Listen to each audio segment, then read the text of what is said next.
It's the Razzball Fantasy YouTube channel and it's draft season, so we're taking you through our favorite third and fourth round picks. 6 players you'll need to know if you're going to win your league this year. So join us live on the Fantasy Razzball YouTube channel.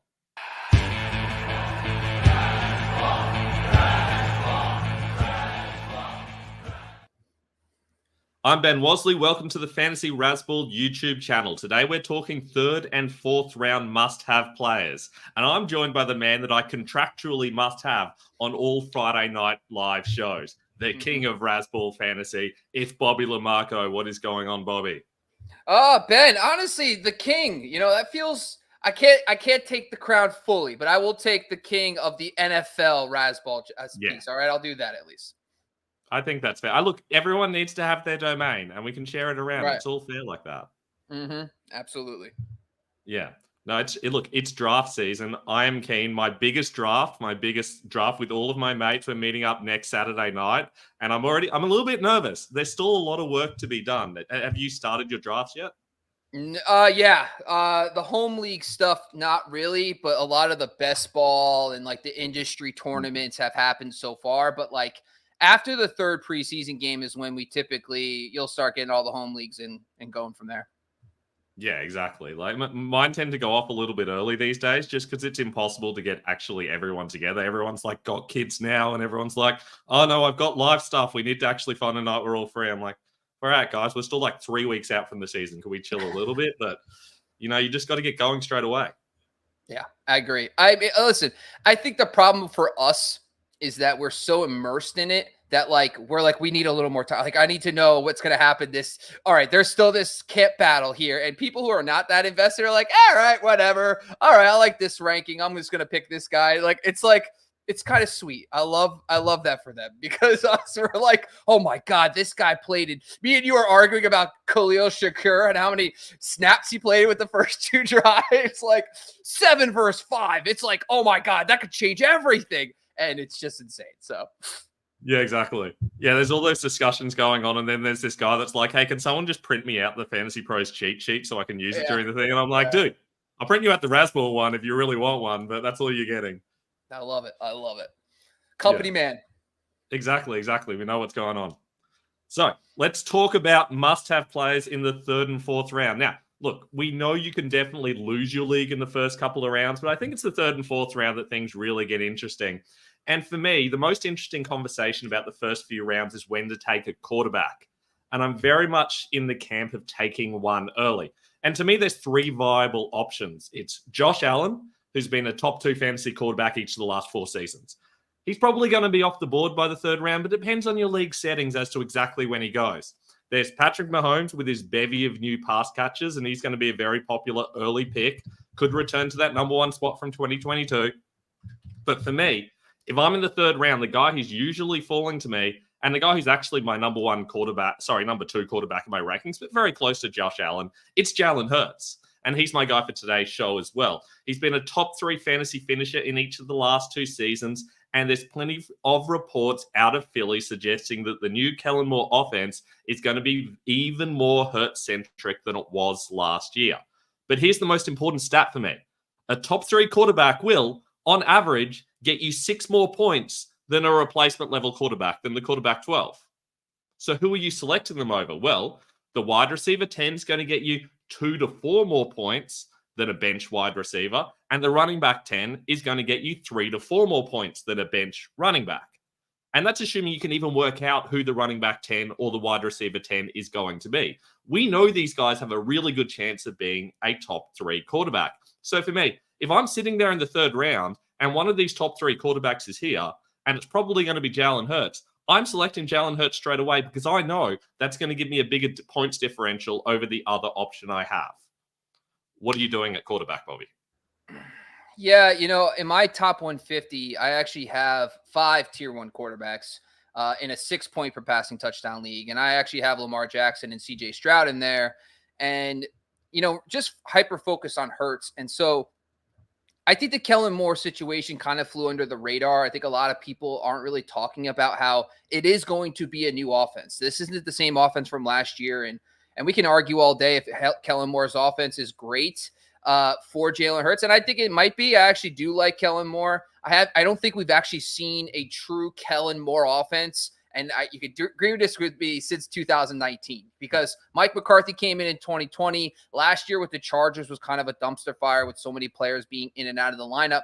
And if you look at, Justin Herbert's like counting stats, I mean, didn't seem like there was that much different in like ADOT, average, stuff like that. But the reason why I'm saying this is because there is some level of uncertainty of how this offense is going to look with Kellen Moore. Now, do I think it makes the strengths for Jalen Hurts? Yes, I do. I think, he's going to focus more on the vertical passing game. That's the strength of guys like A.J. Brown and Devonta Smith. I love that for them.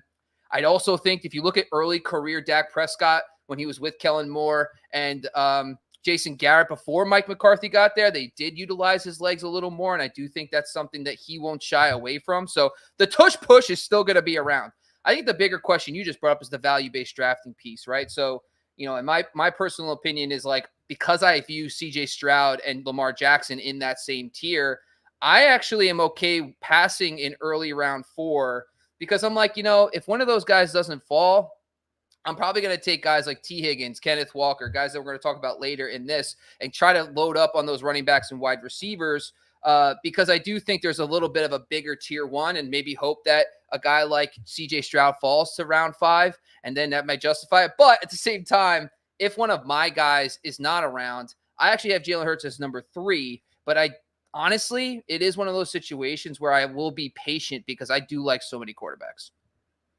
Yeah, there is kind of depth at the quarterback position. Certainly, if I don't get one of these top guys, I'm going to be waiting. But I'm not as high on CJ Stroud. I think potentially, like when I did that analysis, that's for 4-point passing touchdowns. I think if you go to 6-point passing touchdowns, realistically, that gap is only going to grow. But all of a sudden, you're starting to bring in quarterbacks like CJ Stroud, who suddenly become far more productive because a lot of their production is coming from their passing touchdowns. Whereas you're losing Lamar Jackson, where most of his production is coming from his legs. So in a 4-point passing touchdown league, all of a sudden he is the more productive guy. So I don't know. I'm a little bit torn between those two guys, but I still do have the top 3 well ahead of those next tier of guys. And that's probably why I'm willing to go out of my way to get these guys. And there are plenty of leagues where you're going to be sitting there in the 3rd round and you're still going to have potentially even 2 of these guys available. And you might even be able to push it around and hope that one of them makes it back to you. So it's not like you have to take them in the 3rd round. I think that's generally where they're going based on ADP. You're generally seeing Allen and Mahomes go in the 2nd round, and Hurts generally falls to the 3rd round. But every league is different, and you might be in a league where quarterbacks fall a little bit. I know in my home league, I'll probably be able to get one of these guys in the 4th round, and it's a 14-team league. People just don't take quarterbacks. So you've got to know your league. But if your league is one that doesn't value quarterbacks as much, maybe you need to be going the other way and taking these quarterbacks a little bit earlier, which I think makes life a little bit more interesting. But you guys should know your leagues better than us, of course. Yeah, and I do want to add in there, and you made a very good point, like 4 passing touchdown versus 6 points per passing touchdown. This is a huge thing. Like you need to know your league settings, because my rankings are based on 6 point per passing touchdown. And I actually would move CJ Stroud a little bit, maybe down like a half tier, make him like a 1A, 1B tier, because I do think it's 6 point per passing touchdowns that he offers like 4,500 yards and, 40 touchdown upside with the receiving core he has in Houston. But if you go to 4 point, that changes things a lot, especially when you're dealing with guys who also have good weapons, but they are elite runners like Lamar Jackson, Jalen Hurts, and Josh Allen especially. So that's a huge caveat. So I like that call out. Yeah. And you also need to consider, of course, how much are you being punished for interceptions? If you're being punished 3 points, for example, for interception, if it's negative 3 points per interception, all of a sudden Josh Allen becomes a little bit more of a risk. He had 18 interceptions last year. Maybe you're better off going in a safer direction, or someone is just not going to throw the ball as much, so they're not going to throw as many interceptions. So you definitely need to take that stuff into account as well. There's always a heap of stuff to consider, and that's what makes fantasy football really interesting and really fun, of course. Now, if you're not going to go a quarterback, of course, you've got plenty of running back options in this tier. And this is kind of the end of where you start to feel really safe about running backs. You do want to kind of come out of this section with at least 1 or 2 good running backs, or you kind of locked into a 0 RB strategy. And Bobby, I know your favorite running back is James Cook. So why is James Cook someone that we need to take in this region? Listen, I don't need you spreading propaganda, okay? I didn't say he was my favorite, but I do love him. And this is like, listen, if you know me about Kyron Williams and Devin DeChain, those guys are probably – but listen, he's on my Mount Rushmore, and I'll admit that. And honestly, in this area. He's in there. Listen, for the Australian, Mount Rushmore is a giant mountain with presidents' faces on it in the United States. So presidents? What are these presidents? Don't worry. Read up. You know what? You look into that after the show. That's your homework. No more football until you know more about America. Just kidding. Anyway, so James Cook, just talking quickly about this and why I'm really high on him. And when you are starting to, by the way, shout out to our not co-host today, who didn't make the show, Jeff. Jeff actually picked James Cook, and deep down, I'm super excited that he's not here because now I get to take him and pretend like it's my must-have player. So thank you, Jeff, for just sacrificing yourself to allow me to have this floor. Appreciate it, buddy. All right, so I think the biggest transition last year when you're looking at James Cook, and I think when you actually just look at the counting stacks, like rushing carries and stuff like that, he had a lot of work last year. And I think a lot of it even when we were talking about this earlier this summer, I don't think a lot of us really realized how much of a workhorse James Cook really became. And a lot of it actually started when the transition to the new OC, Joe Brady, mid-year last year. And when you're looking, I just dropped my mouse. It's all happening. Who even uses mouses these days? I know. Well, that just happened. Anyway, I just got too excited. It's the hand movements. Anyway, so anyway, James Cook. So when we were actually looking at the situation last year, that transition to Joe Brady really changed the philosophy of the offense. And we saw that final 7 games when you actually look at, and listen, I'm a little bit kind of, and I could get your feedback on this later too, is like, I don't really know how I feel about adding playoff stats into projections and stuff like that, because playoff is a different animal. Like, the teams are all in and they're not playing players like they usually do in the regular season. You see this stuff with like Travis Kelce over the last year. They kind of eased him during the regular season. So anyway, that's my soapbox for today. But anyway, I just wanted to focus on the 7 final games that James Cook played in the regular season under Joe Brady as the offensive coordinator. So in those games, he averaged 16.7 attempts, 19.6 touches, 16.7 PPR points per game. That would have been RB7 last year. The craziest part is he only had 5 carries inside the 5 last year. That is it. 1 touchdown. And he was able to do this without any goal line work. Now, listen, Ray Davis comes in, and I understand that he has a real opportunity to take goal line work and stuff like that. But to be honest with you, when you're looking at some of the reports that are coming out of camp, there's a lot of chatter about James Cook being in goal line situations. And I think there was a report earlier today or yesterday where he caught a touchdown pass from Josh Allen. And to be honest with you, the bar is so low. He only had 5 carries inside the 5.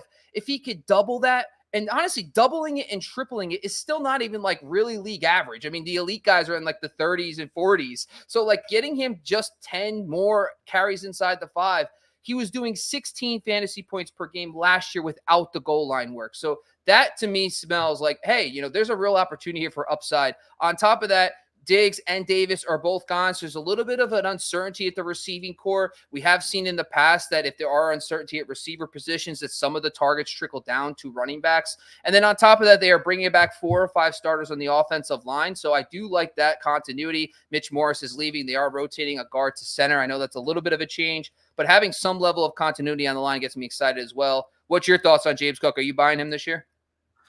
I'm kind of leaning towards him a lot more as the preseason goes on. I think when they signed Ray Davis, I was very nervous about what's going to happen with those goal line carries, because Ray Davis just feels like an amazing goal line back. He's big, he's strong. He's certainly the kind of guy that you can imagine they'd want to use there and kind of replace that Latavius Murray style production of being the goal line guy. And I feel like that probably was the intent, but Davis is also a pretty good receiving back as well. He can be used between the 20s too. So I feel like he is more of a true backup. And we saw that during the preseason. It wasn't like they were bringing them in and out. It was kind of like James Cook for a quarter and a half and then Ray Davis for a quarter and a half, rather than kind of interchangeably using them in situations. And we know that preseason usage is not always going to match in-season usage, but it's certainly a positive sign for how they're going to use James Cook. The biggest fear for me is that you're always going to get a lot of Josh Allen in the red zone. You're going to get Josh Allen passing, obviously, but you're also going to get a dozen Josh Allen rushing touchdowns. He's going to snipe James Cook constantly. So most of James Cook's production is going to come between the 20s. And while he's going to break off some long touchdowns, realistically, you can't rely on that on a week-to-week basis. And that kind of, for me, caps his upside a little bit. unless we magically start seeing him get used as a true goal line back, and I don't think that's actually going to happen, you can't see him moving into that upper echelons of true league winners. You're kind of just expecting him to produce where you're drafting him, and that lack of upside is the thing that scares me the most, I think. What is the difference between him and Saquon Barkley? Like the tush push, the king of goal line touches is Jalen, not Josh Allen. It's Jalen Hurts. Like they both are. And like, so we're willing to take a guy like Barkley, who, by the way, has better weaponry around him. You could debate 3 of the top 4 players in the receiving core of those 2 teams is on the Eagles. So I don't really see the Barkley receiving upside anymore. Now he's playing with Jalen Hurts, who takes goal. So why are we willing to take Barkley in the top 15 range, but we're balking on taking Cook maybe in the 3rd round? I think possibly because Saquon Barkley is really, really, really good and James Cook isn't. Like James Cook's fine and he's able to be really efficient because there's other weapons there. And I do wonder if a lack of a functional passing game is really going to hurt James Cook's efficiency as well. If teams don't have to suddenly cover elite players like Stephon Diggs down the field, whether they're going to be able to focus more on the run. Whereas Saquon Barkley goes from an offense where he was legitimately the only weapon to an offense where he's probably the 3rd or 4th player that teams need to worry about. And he's actually going to get proper goal line work and a lot of checkdowns as well. I think realistically there is a big difference there, but is it enough difference to justify taking him, 2 rounds later? I mean, that's a fair argument. Just say this. He guys averaged 5 yards per carry on 300 carries in his career for James Cook.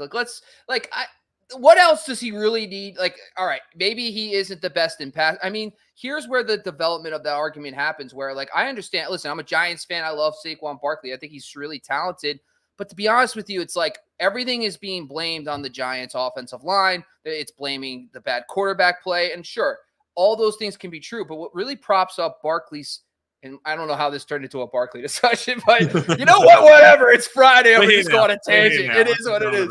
We're here. We ain't leaving. All right. Anyway, maybe I'm upset that he went to the Eagles and I'm just ranting about him. No, but in all seriousness, but like where he really drives his fantasy value throughout his career has been through the receiving game.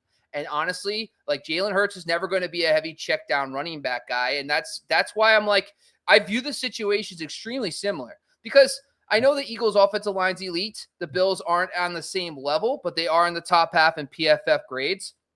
And then the other thing about the whole situation, too, that's interesting is like I kind of almost feel like I know what James Cook looks like in this offense.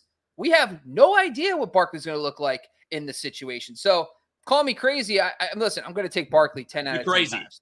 Yeah. I know. Thank you. Thank you. But yeah, I don't need to beat it to a drum. But here, I just think that James Cook, in my opinion, just based on how the philosophy has changed. And honestly, I think I got to do a little bit of a better job, maybe kind of taking a deeper dive on that Joe Brady rushing season, the one time he was the Carolina OC, and see how that looked. But I think did he overlap with CMC? I'm trying to even remember off the top of my head. But anyway, that's more information we'll have to find out later. But I'm still in on James Cook. I love Josh Allen. I love the Bills offense. So I want to try to get as many pieces tied to an elite quarterback. Yeah, this conversation, if nothing else, made me a little bit more scared on Saquon Barkley. Mm-hmm. Right? Exactly. But we kind of know, but below those top 3 or 4 running backs, it does get pretty sketchy at running back immediately, which I guess is why it's really important to take a couple of shots in this round 3 and 4 range. Because if you don't get someone like a CMC or a Bijan or a Breece Hall, all of a sudden, every other running back you get is going to come with some level of risk. And that's why you need to be making sure you're kind of picking guys who are going to be the right options in this range. And speaking about options in this range, I've got a running back for you. I've got the guy who admittedly was not the most efficient running back last year, unlike James Cook, but he was the running back 6 with 1,500 all-purpose yards and plenty of room for positive touchdown regression. It's Rachaad White. And realistically, there are 3 weapons in this offense, and that's it. But we're still talking about a team who managed to make the playoffs last year.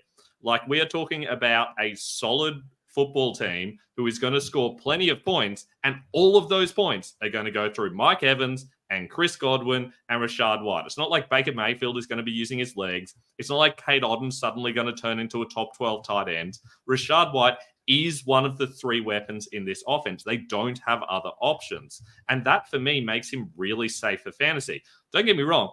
I like Bucky Irving going into the draft, but realistically, he's just a piece, and he's ultimately probably replacing or supplementing Chase Edmonds as someone else they can use if Rachaad White goes down.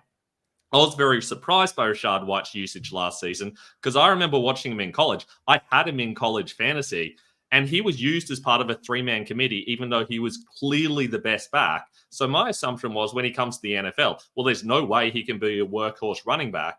And yet he definitively was a workhorse running back last year. And there's no reason to think that's going to change this year.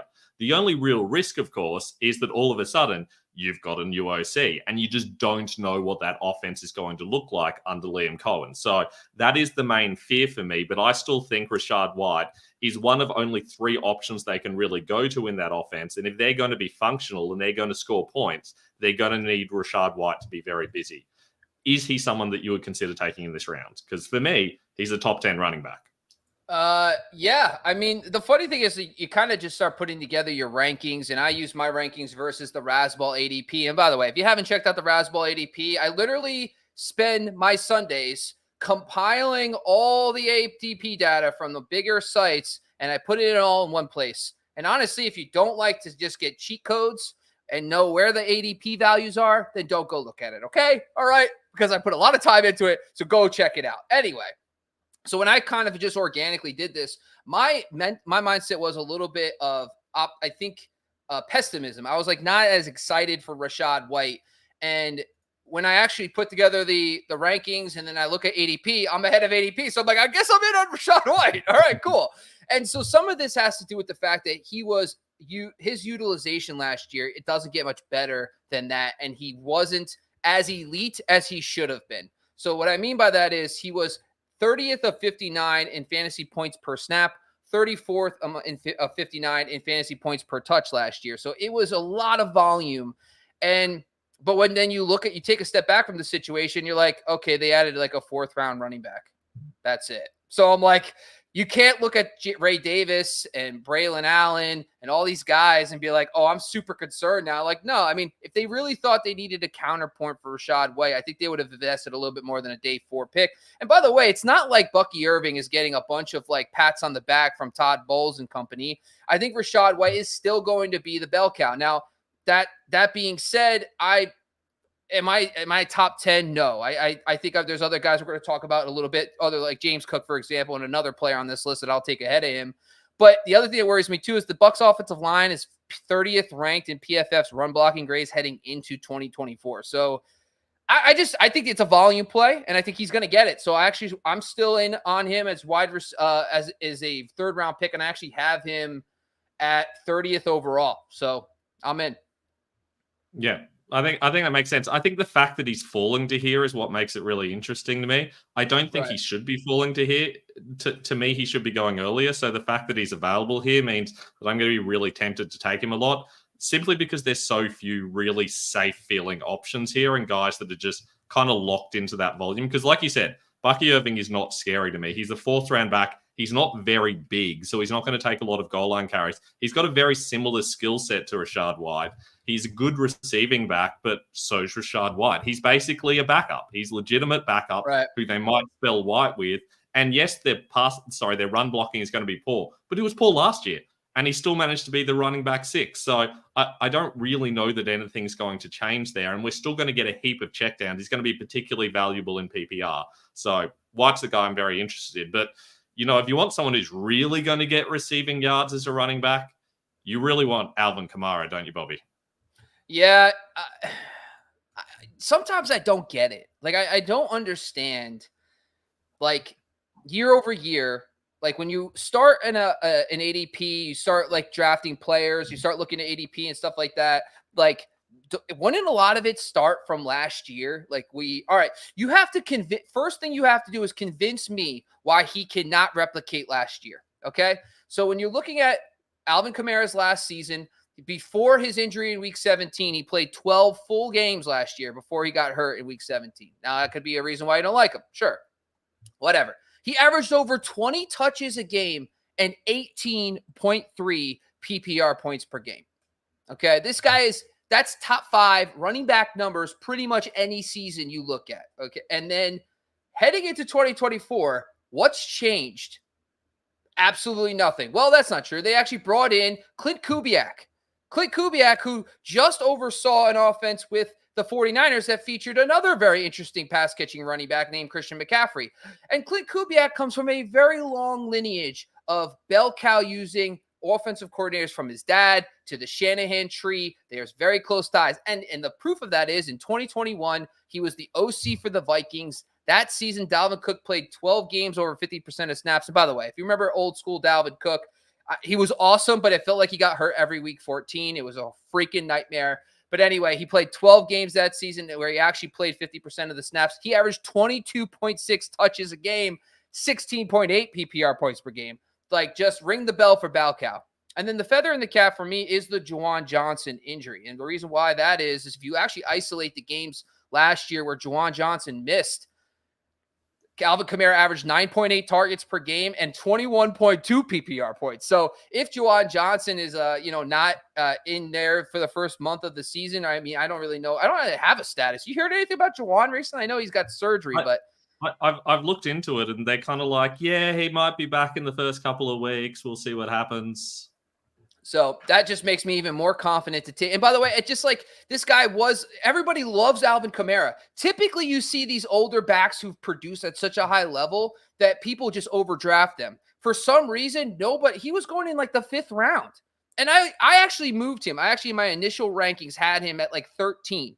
And then I look at ADP and he's in the 50s in like a month or so. I'm like, I guess I got to move him down because, like, if someone's using my rankings, you could probably wait a whole other. You could get him at the 3-4 turn. There's no point of taking him at 1-2. But there's nothing, whether you look at the offensive line, Derek Carr is still there. The surrounding talent has not really changed. And by the way, it hasn't. There's not a lot pointing to Alvin Kamara is going to fall off a cliff. And by the way, age 29 is not a cliff for running back. So, I'm just all in on Alvin Kamara. Yeah, I absolutely get it with Kamara. I think the other thing that has changed that we kind of glossed over a little bit, Michael Thomas is gone, and Michael Thomas was used a surprising amount early in last season. If you go back and watch their highlights from the first couple of games of last season, it was Michael Thomas everywhere. We forget that he was actually pretty good, especially early last season.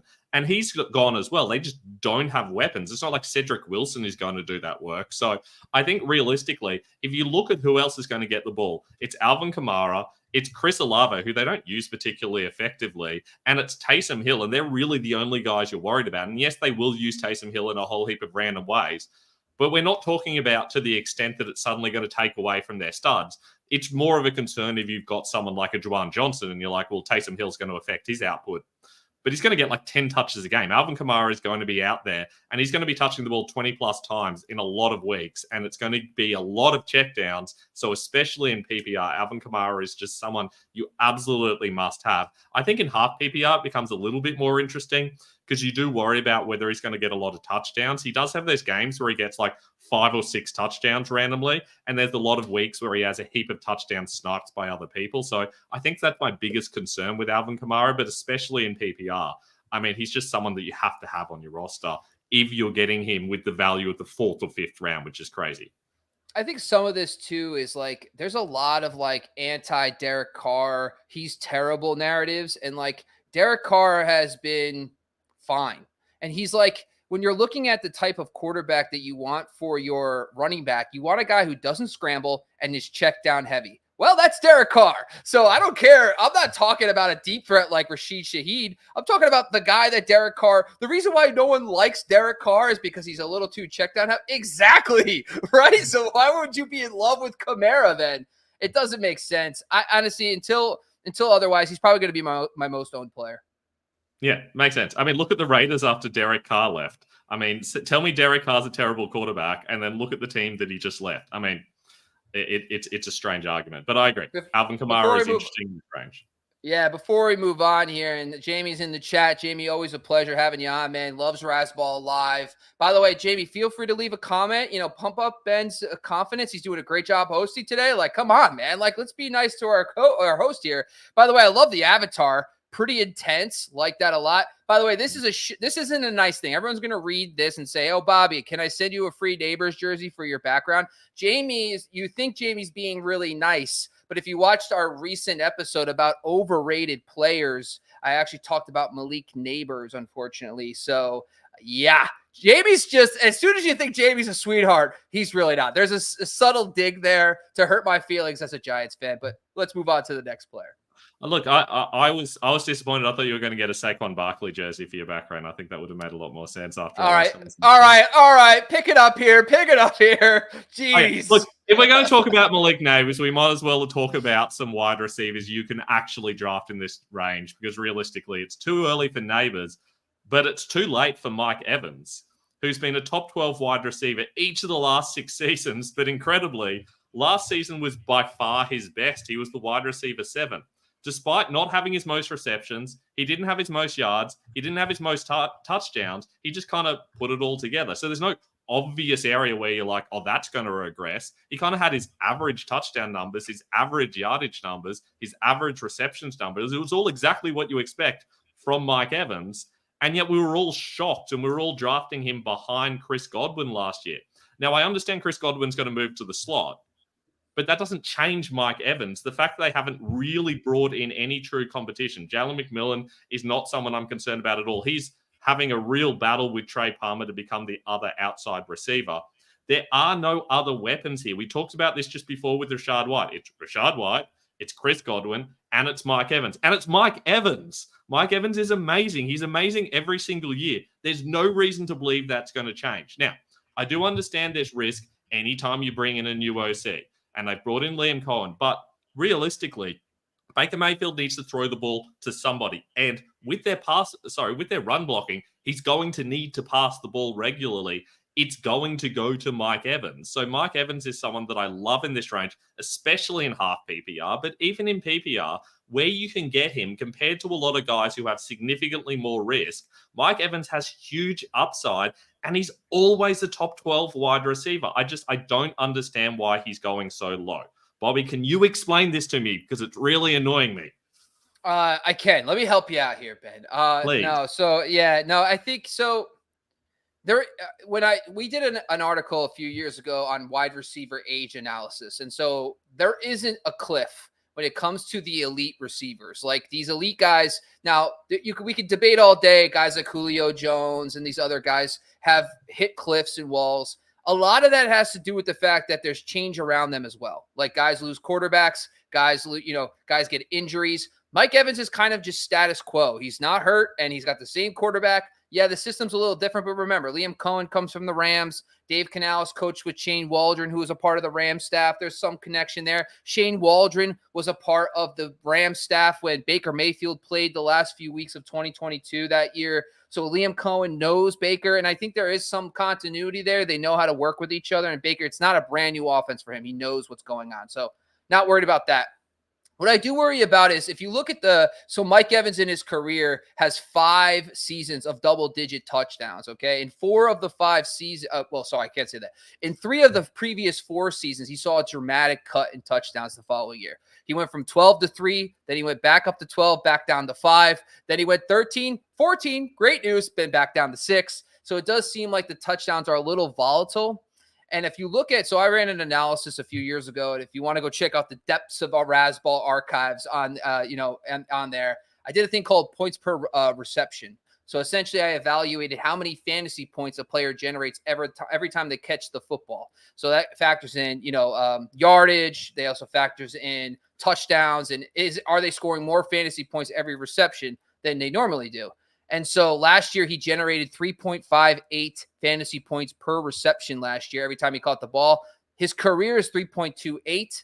So if you just factor in his 16.6 PPR points per game last year, you give him his career average, he drops to 15.2, which is wide receiver 17, which is why where exactly I have him in my ranks, right in the middle of round 3. So I do think his 25 ADP on Razzball.com is a little aggressive, and I actually will be fading him at the 2-3 turn. My question back to you would be then are you taking Mike Evans at the 2-3 turn? I would. He's my wide receiver 9.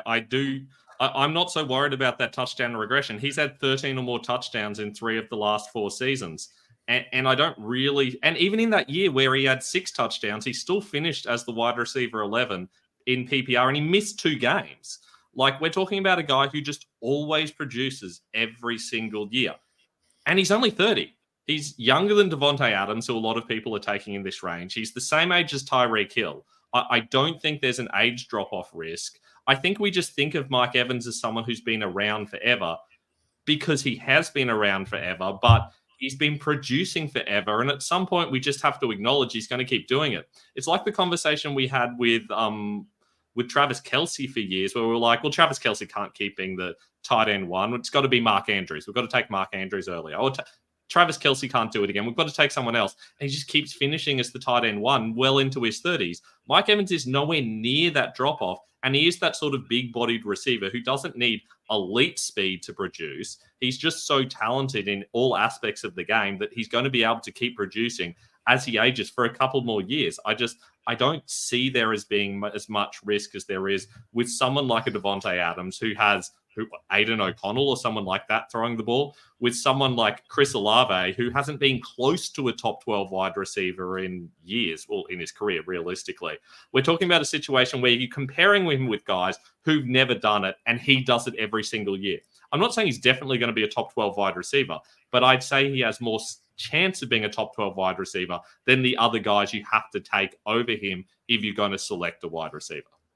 I will say this too. And by the way, Ben, I got to tell you, talk about stretching the truth a little bit. He turns 31 in 5 days. So I just want to let you know, he's 30 years old. I had a window to say it. That is actually a factual statement. I can't disagree with you, but come on. Like, it's all right though. Got to give you props for that. I will say that it's a little bit of talking out of both sides of my mouth when I say, like, you should draft what you know. And and by the way, I think Mike Evans is going to finish higher than wide receiver 17. The guy's been pretty good at staying on the field. There's so many variables with other guys. I just don't think the upside with Baker Mayfield is there anymore. Like, you could tell me, I can honestly, like, Chris Olave has a better chance of upside. We've seen Derek Carr just a few years ago with Devontae Adams, and I'm not calling Chris Olave Devontae Adams. I'm not saying that at all. But we've seen Derek Carr at least produce an elite season out of a receiver. Baker Mayfield's never produced like 18 to 20 PPR points from a guy. So I get what you're saying. Mike Evans is probably a very safe 2-3 turn pick. But I guess for Chris Olave, sometimes I'm a dreamer, Ben. I'm dreaming of the big things that could happen with Chris Olave. But I hear you. And I agree. I think sometimes we get too excited about the unknown and we overlook the known. Yeah. And to be fair, I mean, we say Baker Mayfield hasn't produced a top receiver. He produced the wide receiver 7 in Mike Evans last year. So he has produced very good wide receivers. And at some point, you just kind of need to be happy with that in the early rounds for me. But hey, look, there are other players where you need to project a little bit more, and you're projecting a little bit more with T. Higgins. Do you want to explain this to me? Because I'm not getting this at all.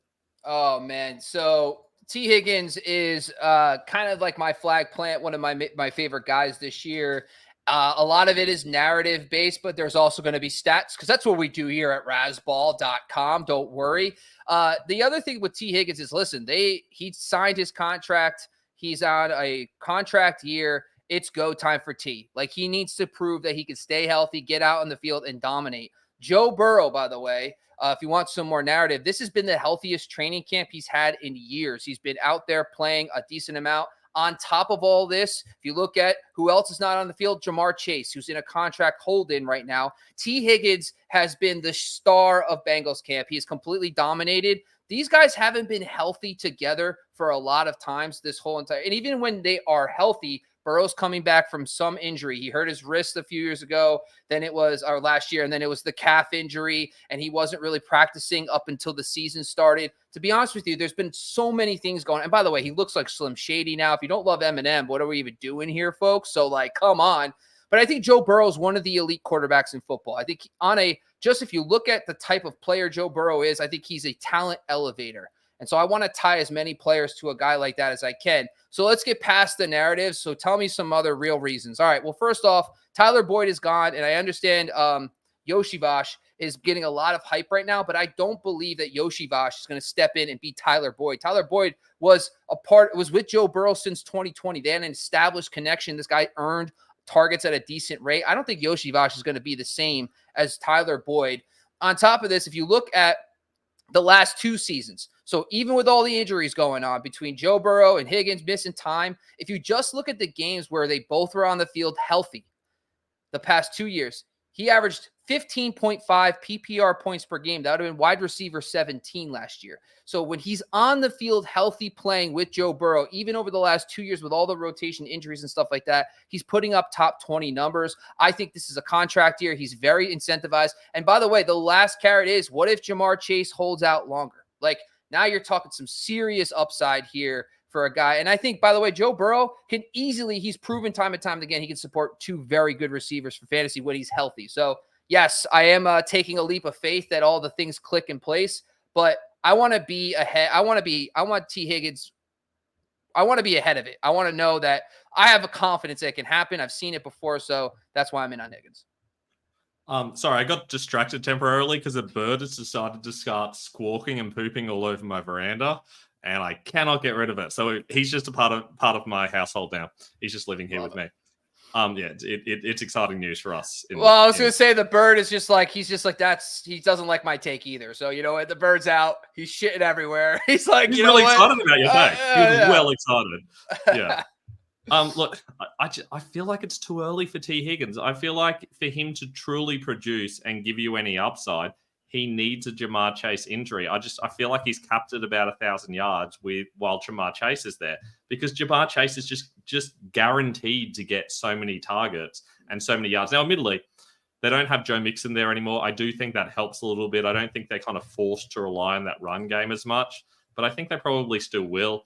I think that Joe Burrow being healthy is a valid point, even though I'm not sure that he's mentally healthy, because that haircut is really disturbing.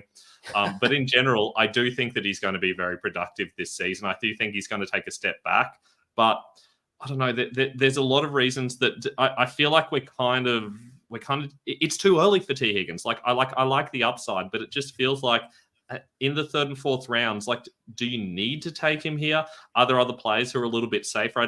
I feel like it's too early to be taking upside risks on players when you're still filling out the reliable parts of your roster.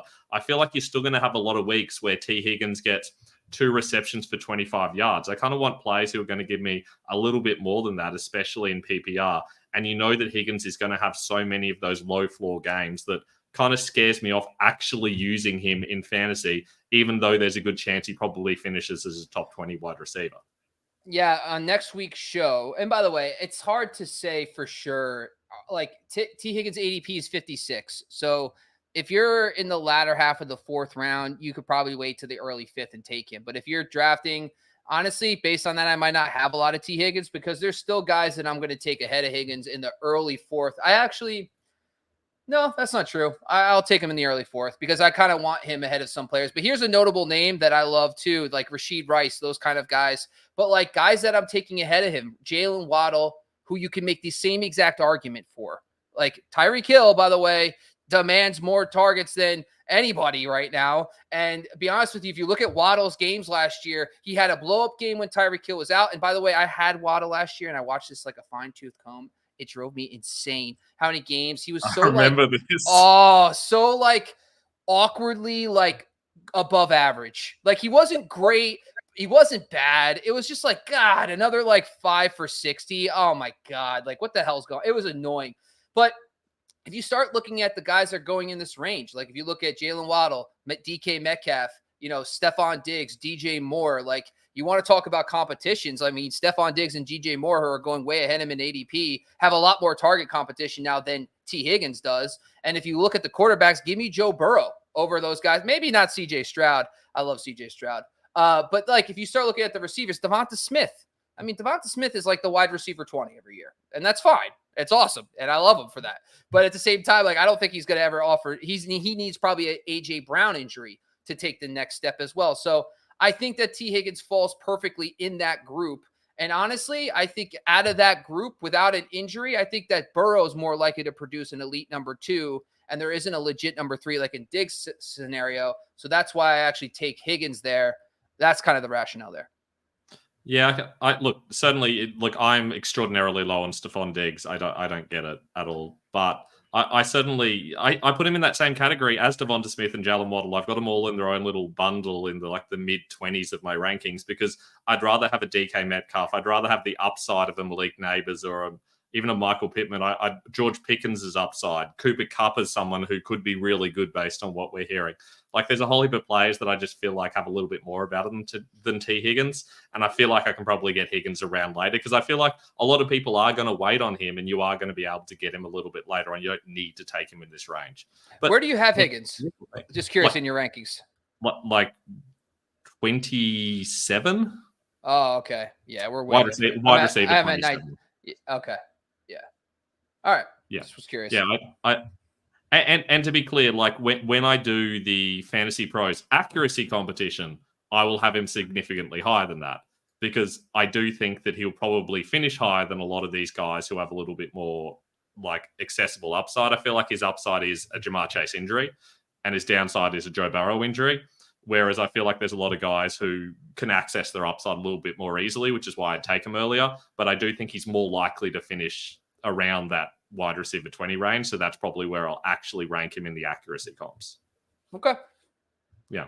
But hey, this is one of those situations where we can look back and go, hey, we know who was right in the end, and we'll know in like 6 months. Yeah, no, it's good. And honestly, it's good to have like some dialogue back and forth, like understanding some of those. Like, and honestly, the best part about these conversations sometimes is like you just go back and look at your numbers to validate what you're thinking, and or you know what, is there a consistency issue like you brought up with T. Higgins? And I'll go. By the way, FF Today does a really good job, easy tool to use to look at consistency. I like that a lot.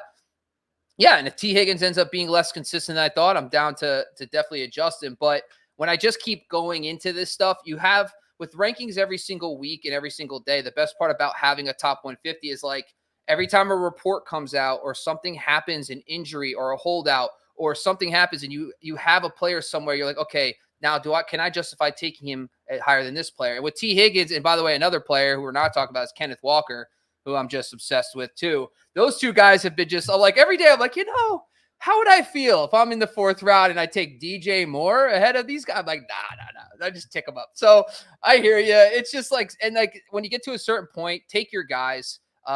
You're not going to be sad about like if I drafted DJ Moore ahead of T. Higgins and Higgins did better than DJ Moore, I would be so mad at myself because I've talked all year about the DJ Moore situation, how I'm avoiding it. But just because he's higher in ADP, I'll take him ahead of T. Higgins. Don't do that. Take your guys. That's the final straw for this one. I do have some comments here, Ben. Let's just try to run through these here. We have Jamie. He basically is telling me that Neighbors is my guy, but I'll send you an Eagles Barkley jersey if you want. Jamie, I don't believe you. I think you're a ticket shot. That's cool. Ben is the king of hosting. By the way, there you go. There you go. Honestly, Ben Wasley, yes. By the way, go follow the man. Honestly, doing a great job at Fantasy First Down across the board. Has his own YouTube channel. Go check it out. He's doing a bunch of crazy stuff over there. Great analysis. Love it. That's why I hired him. That's why I pay him the big bucks over here, folks. We got a Mahomes jersey. Wow. A free Mahomes jersey. Wow. Okay. I think it's already arrived.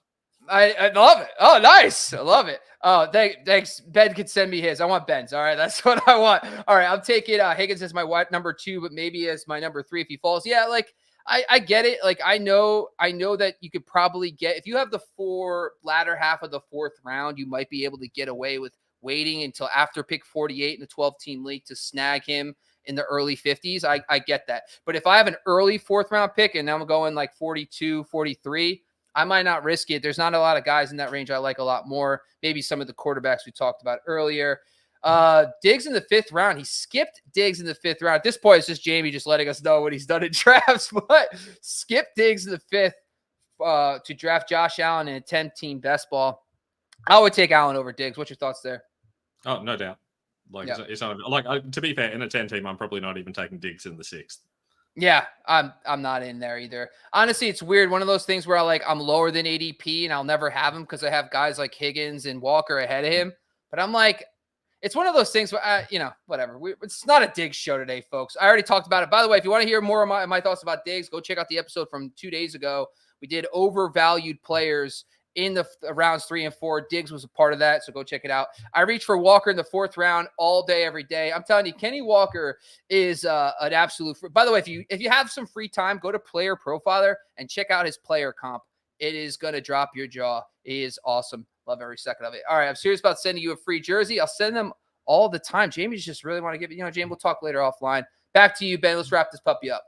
Yeah, let's do it. Hey, look, if you haven't already, you've got to be following Razzball on YouTube, on Instagram, on Twitter. So much amazing content. And you have to head over to football.razzball.com because we have all the best tools going on. Slot versus wide is something we're really excited about for the season, but there's heaps of other tools you can check out, especially for the preseason stuff. And hey, if you're doing nothing else, at least go over and check out Bobby's ADP because realistically, he's spending all Sunday on it. Give the man the respect he deserves. This man needs to have you visiting his ADP stuff. And hey, feel free to go check out my stuff as well. If you like longer form analysis, go over to the Fantasy First Down YouTube channel and check out what we're doing over there as well.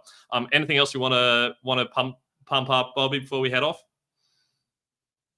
You are muted. Oh, geez. All right. So I just want to make sure everybody knows, by the way, if you haven't done it yet, go check out our free subscription to our premium. We have a premium subscriptions on the back end. A lot of good stuff. Honestly, Rudy does a really good job breaking out not only his projections, but you're getting player pages with really detailed data based on, red zone usage and all that stuff. So there's a lot of fun data. You can get team depth chart data based on snap percentages, rush share, all the things you kind of see from 23 and then how it projects in 2024. By the way, there's multiple free trials. Go check it out on Razzball. It's a really good tool. And honestly, if you see it and you love it, you want to sign up, great. If not, we have a bunch of free tools. By the way, if you haven't gone to the fantasy data tab, motto on me. Got a lot of fun stuff over there that's going to really help you set your flex lineups this year. So go check it out on razzball.com. Awesome. Sounds fantastic. Let's wrap things up. We will see you next time on the Razzball YouTube channel. We are out of here.